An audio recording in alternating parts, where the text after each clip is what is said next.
For 300,000 years, humans were the worst animal in the dark. Tonight, you find out exactly how that changed.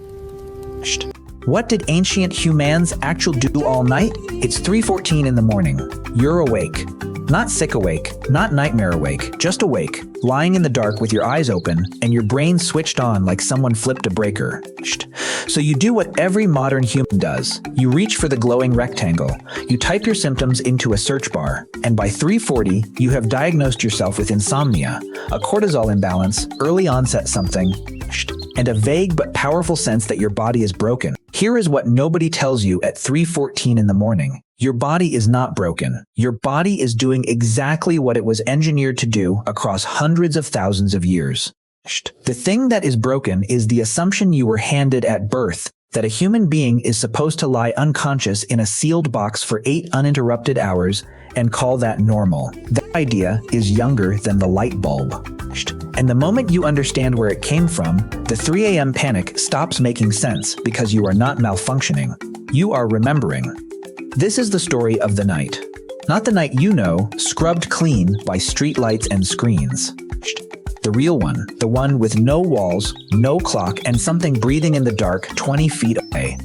For 99% of human history, half of every single life was spent in that darkness. And what our ancestors did inside it was stranger, smarter, and more alive than anything you were ever taught.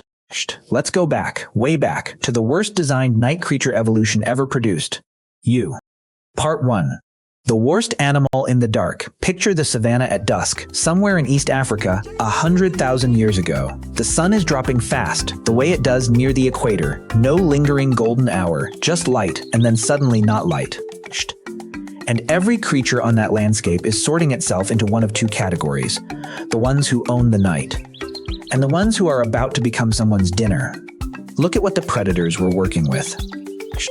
A leopard's eyes contain a layer of tissue behind the retina called the tapetum lucidum, a biological mirror that bounces light back through the eye a second time, which is why their eyes glow and why they can see in conditions you would call pitch black.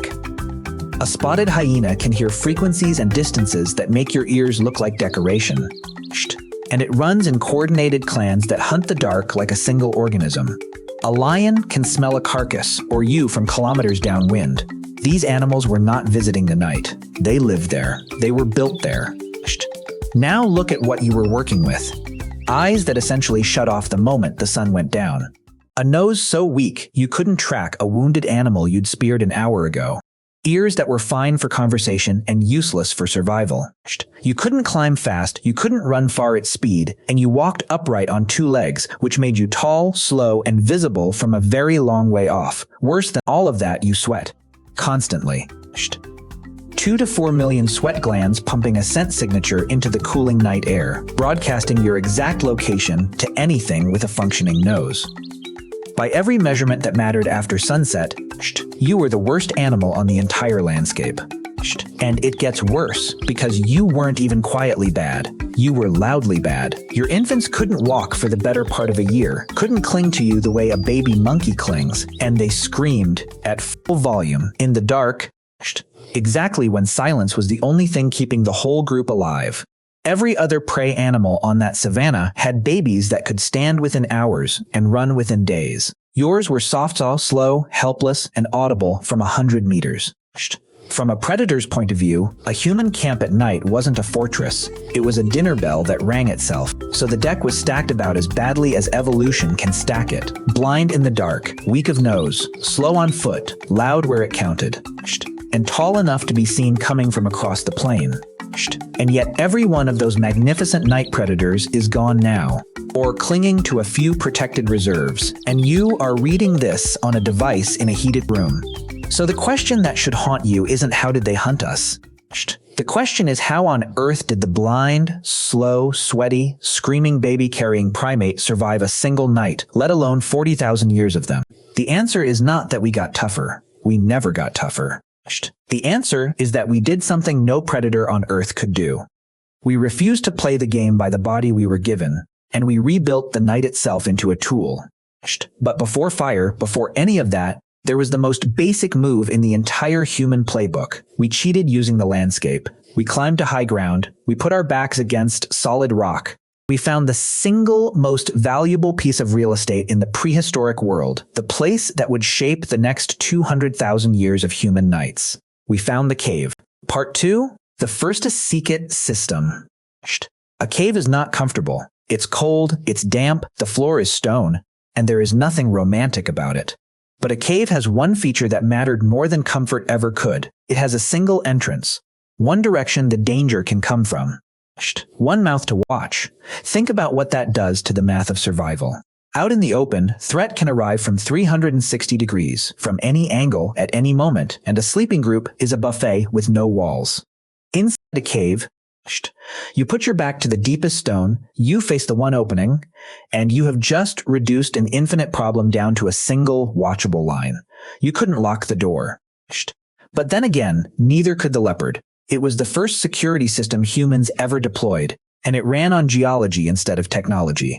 And the way people slept inside those spaces was itself a piece of engineering most of us never think about.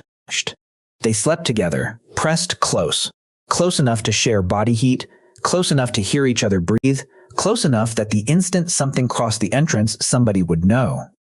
That closeness wasn't just emotional.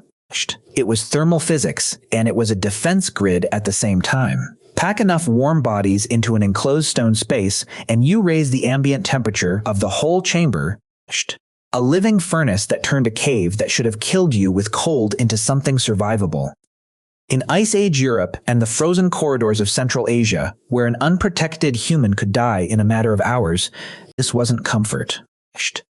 It was the difference between a group that woke up and a group that didn't. And here is the detail that turns it from survival into genius. In any group of humans sleeping in a pile, some people are naturally light sleepers. They stir at the snapped twig. They surface at the wrong sound. For a long time, we treated that like a flaw, the cousin who wakes up at everything, the friend who can't sleep through a dripping tap. But researchers studying sleep across human groups proposed something they called the sentinel hypothesis. And it reframes the whole thing. In a group with a range of sleep depths, somebody is always near the surface of consciousness, not on guard duty, not forcing themselves to stay awake and suffering for it. Just naturally lighter, naturally rousable, an accidental rotating watch that costs nobody a sleepless night. Think about how elegant that is as a solution. A deliberate night watch is expensive. Somebody has to volunteer to be exhausted tomorrow so everyone else can sleep. But a group that simply contains a natural spread of sleepers, the deep ones and the light ones and everyone in between, gets the same protection for free with nobody paying the price. Nobody is on duty. The duty is distributed across the whole group's biology, rotating automatically through the night as different people drift up and down through the layers of sleep. A group where everyone slept like the was a group that got eaten in the dark. A group with a few restless light sleepers scattered through it had eyes that never fully closed. Evolution, it turns out, did not need to invent the night watchman. It just needed to vary how deeply we sleep, and the watch took care of itself. The cave kept us alive. The pile of warm bodies kept us alive. But neither one of them turned the night from an enemy into something we owned. For that, we needed the single most important thing our species ever got its hands on. And when it arrived, around 400,000 years ago in regular controlled use, it didn't just push back the dark. It rewrote what a human being was. Part 3. The Grass Bed and the 200,000-year-old Scientist. Before we get to the fire, we have to talk about the bed, because everyone tells the fire story. Almost nobody tells you that our ancestors were furniture designers. In the Lubombo Mountains, on a cliff face between South Africa and Eswatini, there is a deep gash in the rock called Border Cave. People lived in it continuously for something like 250,000 years. Buried in its floor, archaeologist Lynn Wadley and her team from the University of the Witwatersrand found something that should change how you picture the Stone Age forever. They found beds, real ones. Bundles of broad-leafed grass from the Panacoideae family, gathered, carried in, and laid out as deliberate sleeping surfaces, dating back more than 200,000 years. The oldest known bedding on the planet. That alone would be remarkable. A soft, dry, insulated place to lie down, 200 millennia before the first city. But the part that makes the hair stand up on your arms is what they found underneath the grass. Ash, layers of it, spread deliberately beneath the bedding. Now ask the only question that matters. Why would you put ash under your bed? And the answer is that fine ash is a weapon against the things that bite you in your sleep. The powder clogs the breathing and biting apparatus of crawling insects, ticks, fleas, the small, relentless misery that has tormented every sleeping animal since the dawn of animals. Ash stops them. And mixed into the bedding, the researchers found traces of burnt camphor bush, Tarchonanthus, a plant still used in rural East Africa today to keep insects away. Sit with what that actually means. 200,000 years ago, somebody woke up bitten and itching and miserable. Somebody looked at the cold ash from last night's fire and made a connection. Somebody tested it. Somebody confirmed it worked, then taught it to everyone else. And the practice was repeated so consistently that we can read it in the dirt 1/5 years later. That is observation. That is hypothesis. That is testing, confirming, and transmitting a result. That is the scientific method running, fully formed, inside a brain that had never heard the word science and never would. These were not frightened creatures clinging to a rock waiting for sunrise. These were engineers. They were solving the problem of a good night's sleep with the exact same instinct that builds particle colliders. And they were doing it before our species had spread to a second continent. So put the picture together. A defensible cave, a warm pile of trusted bodies, a soft grass bed laid over insect-repelling ash. Our ancestors weren't enduring the night, they were furnishing it. And once the night was survivable, once it was even comfortable, something extraordinary happened in the space the fire opened up. The hours stopped being about staying alive. They started being about becoming human. Part 4, the 81%. Here is a number that, once you know it, you will never stop seeing. An anthropologist named Polly Wiessner, working out of the University of Utah, did something almost nobody had thought to do. She didn't just study what hunter-gatherers said. She studied when they said it. She took her field notes on 174 real conversations among the Juhu Hansi people of the Kalahari, the so-called Bushmen of southern Africa. And she sorted them by the clock. Daytime talk in one pile. Firelight talk in another. Then she looked at what each pile was actually about. The daytime conversations were what you'd expect from any species trying to survive.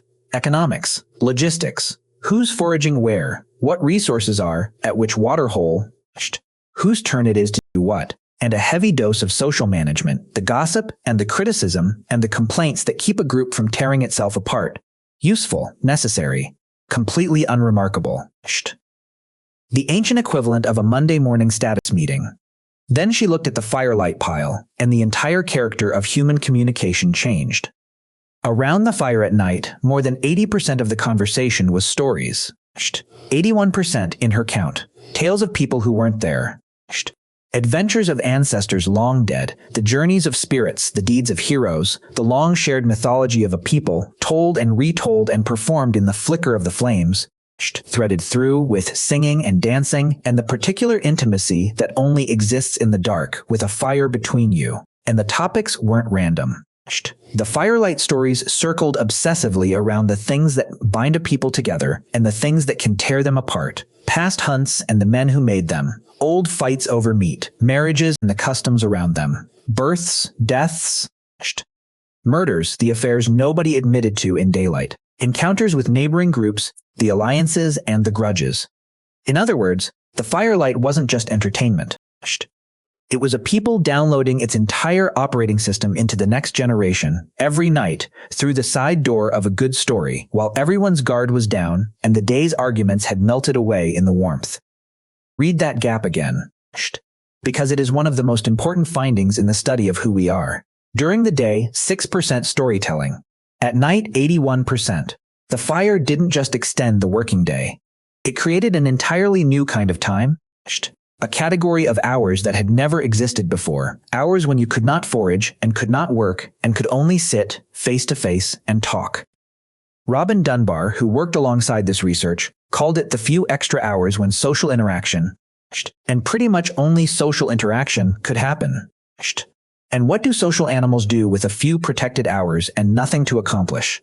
They imagine things together. They build worlds out of words. They take the raw fact of an ancestor and turn it into a legend, and they pass that legend to a child, who passes it to a child. And across that chain, a thing called culture comes into existence, with no library, no school, no written word, stored entirely in the firelight and the human voice. The campfire was the first cinema. The storyteller was the first screen. And every novel you've read, every film that's wrecked you, every series you binged at midnight is a direct descendant of that 81%. We are the animal that learned to sit in the dark and tell each other things that aren't true in order to understand things that are. That capacity was not born in a classroom.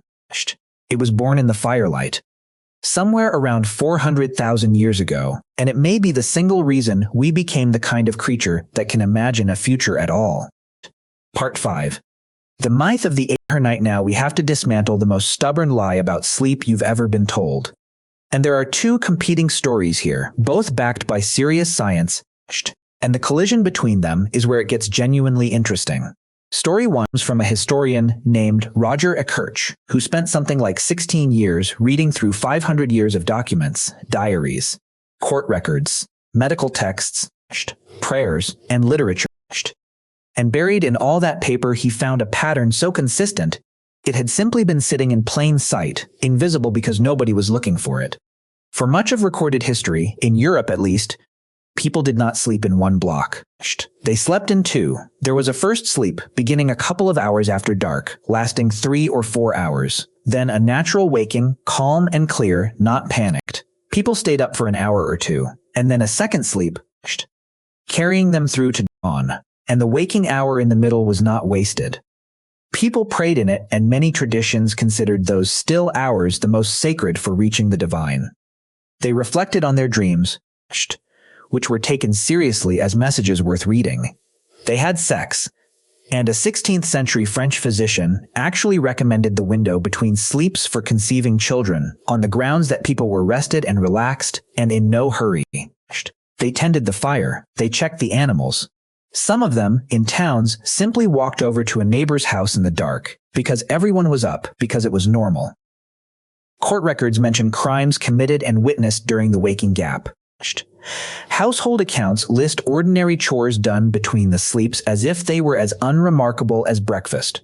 References to first and second sleep stretch back through medieval literature all the way to Homer. The phrase "the watch of the night," which we assume means a guard on a wall, very often just meant the ordinary civilian hours when people were awake between their two sleeps. And here's the part that should reframe your relationship with that hour forever. People did not experience the waking gap as a problem. There was no word for it that meant disorder, no anxiety attached to it. No sense that being conscious in the middle of the night signaled anything had gone wrong. It was simply a room in the house of the night that everyone walked through. A calm, clear-headed, oddly private hour, expected and even valued. Before you lay back down and let the second sleep carry you to morning. So when you wake at 3 a.m., calm and clear-headed and convinced something is wrong, story 1 says you are simply experiencing the gap. The ancient gap. The hinge between first sleep and second sleep that artificial light slammed shut. You are not sick, you are medieval. Now here's story 2, and it complicates everything beautifully. A UCLA sleep scientist named Jerome Siegel didn't read about ancient sleep. He went and measured living people who sleep without electricity at all. His team-strapped activity tracking watches onto 94 individuals across 3 of the last hunter-gatherer and forager-farmer societies on Earth, the Hadza of Tanzania, the San of Namibia, and the Tsimane of Bolivia. 3 groups separated by entire continents and tens of thousands of years of genetic distance. They gathered 1,165 days of data, and the results detonated several myths at once. First, these people, living the closest thing we have to a pre-industrial life, do not sleep more than we do. They sleep less, an average of around 6.5 hours a night, between 5.7 and 7.1, right at the low end of what's documented in the modern industrial world. Second, they do not go to bed when the sun sets. They stay up, on average, more than 3 hours after dark, around the fire, talking, the way they always have. And third, and this is the strange one, they mostly do not sleep in 2 distinct blocks, the way Ekirch's documents describe. They tend to sleep in one consolidated stretch. What governs when they wake isn't a clock and isn't light. It's temperature. They drift off as the night air cools and they wake, almost as one, when the cold bottoms out just before dawn. And the detail that should land hardest of all. In the languages of these groups, there is barely a word for insomnia. When researchers asked about trouble sleeping, only a tiny fraction reported it. A fraction far below the 10 to 30% that plagues the modern industrialized world. So which story is true? The 2 sleep medievals or the 1 sleep foragers? And the honest answer is that they are both true. And the contradiction is the point. Human sleep is not one fixed program. It bends to climate, to season, to firelight, to how cold the night gets and how late the talking runs. The 8-hour, single-block, sealed room, climate-controlled night you think is natural is the one configuration that almost no human across history or geography actually lived. We didn't lose a single ancient sleep pattern. We flattened a wild, flexible, responsive thing into a rigid box, and then we started taking pills because we couldn't fit inside it. Part 6. The People. WO made darkness. A tool, so far the night has been something to survive and something to sleep through. But for the most impressive humans in this story, the night was none of those things. It was a workshop, a laboratory, a precision instrument they reached for on purpose. Start with the metalworkers of Great Zimbabwe and the wider region of southern Africa, working iron across centuries. They made a choice that sounds insane until you understand it. They fired their forges at night, on purpose. Not for ritual, not for secrecy, but for accuracy. Because when you work hot iron, the color of the metal is everything. Dull red, bright red, orange, yellow, the faint white of the hottest work heat, each shade tells you the precise temperature, tells you exactly what the metal will let you do to it in that instant. And in the flat wash of African daylight, those colors bleed out and vanish. You cannot read them. But in darkness, against the black, every shade burns clear and exact. These smiths weren't hiding from the day. They were using the night as a thermometer. They turned the absence of light into a measuring tool more precise than anything daylight could offer. Now go out onto the largest ocean on the planet. The Polynesian navigators crossed thousands of kilometers of open Pacific in outrigger canoes, finding islands that are mere specks in an emptiness vaster than every continent combined. And they did it with no compass, no sextant, no chart, no instrument of any kind. They navigated primarily by night. They had memorized the rising and setting points of hundreds of individual stars across the seasons. An entire sky held in living memory, read like a moving map. But the stars were only half of it, and the other half is almost impossible to believe. They read the ocean with their bodies. Long swells roll across the Pacific from consistent directions, and a master navigator could lie down in the hull of the canoe and feel, through the bones of his own pelvis, the pattern of swells passing beneath the boat. And from that alone, hold a course through a starless overcast night. They felt the temperature of the water with their hands. They watched which way the birds flew home at dusk. The night sky was not decoration to these people. It was the most sophisticated navigation system on Earth, and it lived inside human heads. And it goes on. In ancient Mesopotamia, a class of scholar priests called the Beru watched the night sky for omens, recording the movements of planets and the timing of eclipses with such obsessive precision that their flawed astrology accidentally became the foundation of real astronomy. The Maya oriented entire cities to the stars and built an observatory at Chichen Itza to track the planet Venus, visible only at dawn and dusk, because Venus governed their decisions about war, which made the night sky a piece of military intelligence. In Bronze Age Oman, farmers irrigated their crops by night to outsmart evaporation in a brutal climate. The point underneath all of it is the same. Wherever humans went, they did not simply cower until the dark passed. They studied it until they could use it. They made the night into expertise. This is the thread that ties the whole story together, from the grass bed to the star map. The same animal that was the worst equipped creature on the nighttime landscape became the only creature that turned the night into a tool. Not by growing better eyes, by growing a better mind and pointing it straight into the dark. Part 7. The holiest hours. There's one more thing the night was, and it might be the deepest of all. For almost every ancient culture on Earth, the dark wasn't just useful, it was holy. The most spiritually charged hours in the entire turning of the day. And when you think about it from inside their world, that makes complete sense. The sun, the thing that made everything visible and warm and alive, died every single evening. It sank below the edge of the world and vanished. In the cosmology of countless peoples, it didn't just set, it descended into an underworld and had to fight its way back through the dark to be reborn at dawn. Which meant every sunrise was a victory that was never guaranteed, and every night was a vigil held against the possibility that this time the light might not return. So they kept watch over the sky, and they read it. The Maya built whole cities aligned to the stars and raised an observatory at Chichen Itza, precisely to track the planet Venus, that bright point visible only at dawn and dusk, because Venus governed their decisions about when to go to war. Picture a Maya priest in the dead hours of the night, making careful offerings, performing exact rituals to help carry the sun safely through the underworld so it would rise again over the corn. From where we sit, that looks like mythology. From where they sat, it was infrastructure maintenance. And the proof that it worked arrived faithfully every single morning, right on schedule. Halfway across the world, in the cities of Mesopotamia, a specialized class of scholar priests called the Beru gave their lives to reading the night sky for omens. Every unusual thing up there was a message. A comet meant something. An eclipse meant something specific, often something terrible, aimed at the king himself. The motion of the planets told you when to plant, when to make a treaty, when to march to war. We call it astrology and we file it under superstition, but look at what they were actually doing. They were watching natural phenomena with relentless attention, recording them across generations, and searching for patterns they could use to make better decisions. The conclusions were wrong.